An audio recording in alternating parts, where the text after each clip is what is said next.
Do you even know how much stuff you have? This is a photo of an American family posing with all their belongings. It looks like their house threw up. Most people only have to confront how much they own when they move and have to pack everything for shipping. It can come as a shock. I've moved many times. I've lived in 20 homes in Santa Cruz alone. And sometimes those places have been pretty small, so I'm familiar with the process of determining what's important and what is not. And that skill comes in very handy when it comes to packing for a camping trip. All right, technically this is called glamping. But even at this level, you're forced to make a scale model of what possessions you consider important. After all, you can only fit so much into the truck. Now, even if you don't camp much, it can be good to have a lot of camping gear around in case you're forced outside by some sort of natural disaster, like an earthquake or a zombie attack. Here on the box, you can see the essentials needed for living on the run. You got food, water, lighting, warmth, first aid, and of course, tools. You're going to be much safer in the woods than in the city. I've been backpacking for years, so I think I'm pretty well set. When I got started, I had a little problem with overpacking. I overpacked because I wasn't sure what I actually needed, and I was afraid of being cold and hungry and lost. My pack was so heavy that when I took my first rest stop, I could still see the car. Obviously, every item needed to be reconsidered. This is the contents of a typical backpack: clothing, shelter, bedding, toiletries, kitchen stuff, first aid. In my case, it now ends up weighing about 30 pounds. And because I tend to over-research, every item represents 5 hours online plus at least 2 hours torturing the REI sales staff. Just choosing a simple sleeping bag took forever. I mean, a winter bag will be warm, but it's heavy. A down bag really compresses far, but if it gets wet, you're screwed. Noisy fabrics wake you up if you move. Left zipper, right zipper, drawstring hood. It was overwhelming. In the end, I got the one on sale.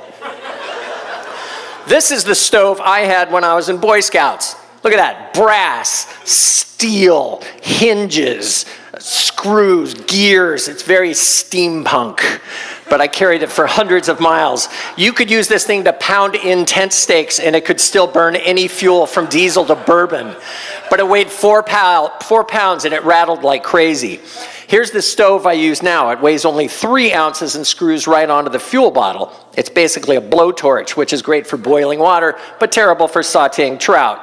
There are a lot of stove designs, but you can't really start to choose until you figure out what it is you're actually cooking. Planning backpacking food is tricky business. Calories per ounce, that is the game. You don't want to carry more than you have to, but you don't want to run out. I once had a bear steal most of my food, and I can tell you, being hungry in the woods sucks as much as you think it does. Luckily, I still had some bourbon in the stove, which took the edge off the whole thing. Now, there are those people who take the lightweight packing thing to the extreme. These are the people who cut half the bristles off their toothbrush and trim their nails to shave off grams. They exist, people. The best thing I can say about these guys is it make my obsessions about weight seem perfectly reasonable. The thing is, whenever I cross paths with these people, they're always bumming stuff off me because they're not carrying what they really need. They don't have repair items or first aid or a big enough map. You know, they cut the map edges off and they walk right off. I mean, you got to be self-sufficient out there. You can't expect that you're going to come across someone like me who's totally prepared and all right. Sorry. I knew I was going to get like this, so I put in a little, oh, thank you. You're an angel. Oh, God, thank you. Anyway, I love adventure stories and learning survival skills. I've always fantasized that if I were in charge, people would still be talking about the triumphant escape of the Donner Party. Because I was carrying this survival kit. And because I happen to have a bookshelf full of wilderness survival books. The books are full of handy illustrations of clever contraptions that appeal to the inventor in me.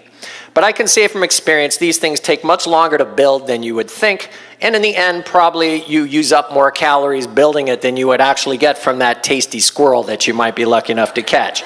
Better to concentrate on getting rescued or finding a way out. Now, I'm probably obsessed with this because my formative years were spent watching this guy. Who's that?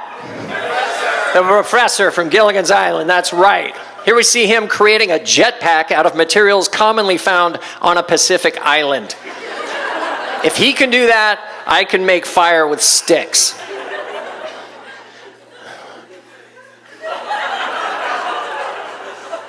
Yeah, I don't really know what to say about this.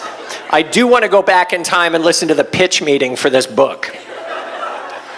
I don't know what's in there. Maybe it covers what to do if you're tempted by the devil in the wilderness. How about we catch us some squirrel? Come on, we'll be fine. This is my old man demonstrating one of my inventions, the hammock chair. It's a lot of comfort for just 4 ounces. As I've gotten older, I notice what I really miss while backpacking isn't fresh food or cold beer so much as someplace to sit down. He's 74 and a tough camper, but you have to admit he looks pretty happy there. This is my friend Gavin modeling his little folding chair, which is just under 2 pounds and does not require 3 conveniently placed trees to sit down. 20 years ago, I would have laughed at such an extravagance, but in that throne, he was the campground king. I bought one the next week. In another 10 years, this is what I expect to be taking with me. It's pretty heavy, but I think if I fill it with helium and carry it out to the woods on the end of a string, I'm going to be okay. What can I say? It's an ongoing learning process. Thank you very much.